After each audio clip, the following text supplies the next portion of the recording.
Composite scheme का characteristics बच्चों देखिए। This is a special scheme first. Second है the maximum limit for the annual turnover is fixed. Third मतलब कहने का सेंस कि ये एक ऑप्शनल स्कीम है, और दूसरा जो है कि मैक्सिमम लिमिट फिक्स्ड होती है, सभी के लिए है 1.5 करोड़, और स्पेशल जो जोन हैं उनके लिए है, कुछ स्पेशल राज्यों के लिए है 75 lakh turnover annual. Tax rate are predetermined. Bill of supply will be issued by the supplier in the place of invoice. Compliance with GST is minimal. This scheme has been started for small and mid-range businessmen. IGST cannot be paid is composition scheme। मतलब IGST जो है, जो integrated GST होती है, वो उसमें composition scheme use नहीं किया जा सकता। Presently the maximum limit of turnover 1.5 crore. The maximum limit of turnover 75 lakh for notified special state. Under composition scheme, supplier cannot collect GST from his customer. Under composition scheme, supplier is not eligible for input tax credit. बच्चों एक बात ये ध्यान रखिएगा कि जो composite scheme के वो सप्लायर्स होते हैं, जो कंपोजिट स्कीम के यूज़र होते हैं बिजनेसमैन, उनको इनपुट टैक्स क्रेडिट नहीं मिलता है। Supplier can not make interstate supplies. ठीक है। नेक्स्ट है advantages of composition scheme. Easy to file return, बहुत ईजी होता है, पूरा फिक्स होता है उनका कि उनका बिज़नेस क्या हुआ, और अकॉर्डिंग टू बिज़नेस के वो फाइल करते हैं। तो businessman under this scheme have to file only a statement in 3 months, while generally it is to be monthly, and that 2-3 returns every month.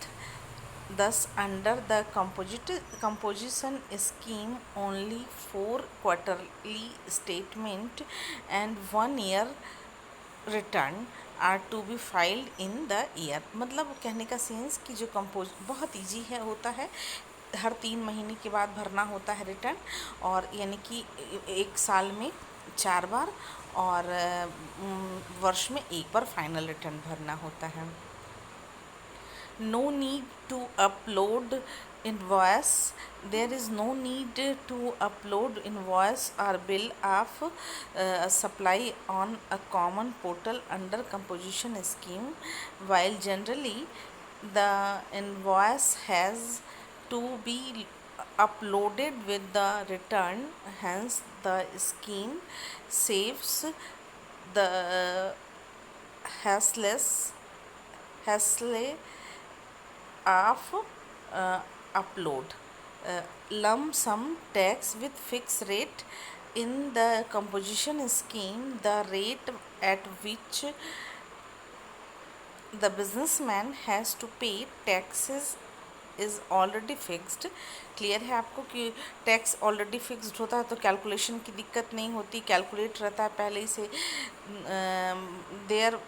therefore by calculating the supply of each quarter, the tax can be paid to calculating himself। Next बच्चों limited complaints, जो complications होते हैं for composition scheme, for composition schemes traders, there is less paper work बहुत कम paper work होता है। It is not necessary for them to inform the department of every month, वो department को every month करना नहीं होता इन्फॉर्म, इसलिए so that do not have kind of worry, they have to submit statement once in every 3 months and may tax very easy taxes पे taxes, मतलब कि हर 3 महीने के बाद स्टेटमेंट देना होता है, तो कॉम्प्लिकेशंस कम होते हैं। High liquidity, the open the option holder मतलब कि जो कंपोजिशन स्कीम को ऑप्ट करता है वो has more liquidity of currency than other traders because they can invest the amount of tax for up to 3 months in their own business, whereas in general scheme they have to pay tax every month. Limited tax liability, clear है कि बच्चों limited tax liability होती है। The maximum tax rate for the composition schemes option holder is 6%, in some case it is only 1% and are not concerned about the rate 12, 18 and 28% due to low tax liability. It कॉम्पिटेट्स बच्चों, मतलब कहने का sense आप इसे इस तरीके से समझिए कि उनको 12, 18, 28% से कोई मतलब नहीं है, वो उनसे इस तरीके का कोई मतलब नहीं, मैक्सिमम उनको 6% तक पे करना पड़ता है। नेक्स्ट है इसका 7 पॉइंट है benefits to customers in this scheme, since the merchant cannot turn over any kind of GST from their customer. There are comparatively lower prices for the customer, which benefits the customers. No need to inform repeatedly if clear है कि मतलब हर 3 महीने पे भरना होता है, इसलिए inform करना ज़रूरी नहीं कि हर बार उसको रिपीट करें इन्फॉर्मेशन को। फिर नेक्स्ट बच्चों की relaxation from HSN code. The merchant of composition scheme do not need to with HSN code harmonized system number का एक जो कोड होता है उसमें एक उसमें भी रखा गया है कि जिनका टर्नओवर 1 करोड़ से ऊपर का होगा वही इसको यूज़ करेंगे, इनको यूज़ भी नहीं करना है। फिर है इसकी कुछ कंपोजिशन स्कीम के शॉर्टकमिंग्स और डिसएडवांटेजेस भी हैं, उनको भी आप देख लीजिए बच्चों। No benefits of ITC। No benefits of ITC का मतलब कि जो कंपोजिशन स्कीम को ऑप्ट करते हैं उनको इनपुट टैक्स क्रेडिट ITC का एडवांटेज लाभ नहीं मिलता है। ठीक है, ये आप नोट कर लीजिएगा कि the traders whose adopt the composition scheme cannot able the input tax credit their purchase, मतलब कि जो भी उन्होंने अपने रॉ मटेरियल में टैक्स पे किया है उसका लाभ उन इनपुट टैक्स क्रेडिट के रूप में उनको नहीं मिलता है। नेक्स्ट है tax can not be collected in general, traders have the right to recover the taxes and in this tax they take benefit of input tax credit and deposit the remaining amount to the government, as merchant cannot be recover GST in composition scheme, they do not have any tax related benefit. Okay, for example एक example भी दिया हुआ है कि if you are running a restaurant and registered in the composition scheme, if the customer customer bill is rupees 500, you cannot collect tax from the customer over this 500 under GST. On the contrary, if you were in the general plan and the GST rate was 18%, then you could add 90 of the CGST तो आप बच्चों 90, अगर मान लीजिए कि composition scheme opt नहीं किया होता वो रेस्टोरेंट मालिक, तो 500 रुपये का बिल अगर आया है तो 500 रुपये पे 18% देना पड़ता उसको, CGST 18%, सॉरी उसको 9% देना होता CGST, या कह लीजिए कैसे पूरा 90 रुपये, 45 रुपये CGST, 45 रुपये उसको SGST देना पड़ता। तो 500 का, तो 500 का 18% कितना हो जाएगा, 18×5 = 90 रुपया। 90 रुपये, अब जो वैल्यू होती उसकी GST की, वो टोटल वैल्यू होती 590, ये देखिए 590 होती। बट अब तो उसकी मजबूरी है कि 590 वो ले नहीं सकता है, 5 ही रुपीज़ लेगा, 500 ही लेगा, 590 रुपीज़ ले नहीं सकता। No supply in other state. Under composition scheme, the area of the trade is confined to a particular state or union territory, because they trader under this scheme are not allowed to do business in other states, so the area of business is limited. ये भी clear हो गया होगा आपको कि वो बाहर के राज्यों में भेज नहीं सकते हैं अपने प्रोडक्ट को। तो उनका एक एडवांटेज कहिए या शॉर्टकमिंग कहिए कि वो छोटे व्यापारी बन के रह जाते हैं अंडर कंपोजिशन स्कीम वाले, कि उनका जो एरिया है वो लिमिट होता है। Goods can not be sold to special economic zone. The merchant, देखिए बच्चों इसमें, the merchant of the composition scheme can not sell their goods to the units located in the special economic zone, because the supply to is special economic zone unit is considered into interstate supply। Interstate ही supply होती है। The number of customer in this scheme also decreases। Not applicable in service sector. The composition scheme is not applicable in supply of service except the restaurant business and some other limited services. Thus trader whose transact service on a small scale are deprived of this scheme। Next बच्चों, to put information on bill and notice board. Under the composition scheme, the registered business has to write on his bill supply and on the board of the shop that he is merchant of composition scheme. In this way, there is feeling of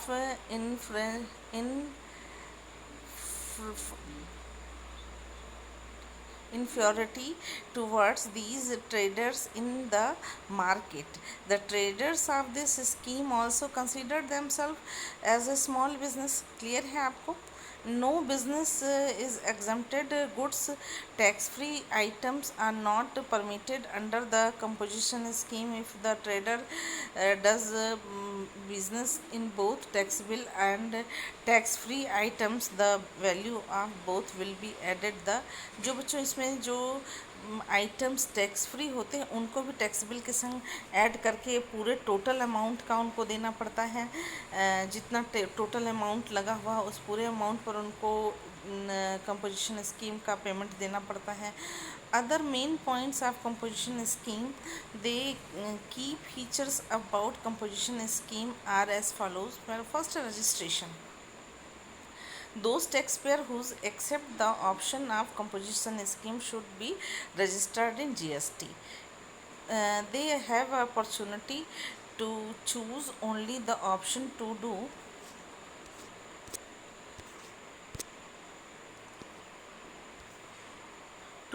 in the composition scheme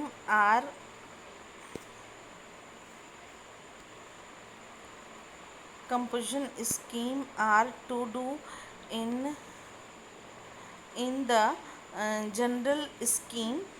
there is no exemption from scheme। Next बच्चों इसका eligibility है इसकी।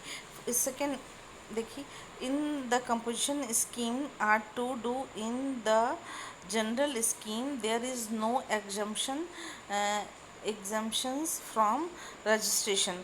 दूसरा है eligibility, the following person the considered eligible in the composition scheme, tax payer whose total annual turnover in the previous financial year is up to 1.5 crore, and special state के लिए 75 lakh. The following state, कौन कौन से state के लिए 75 लाख है ये देख लीजिए बच्चों।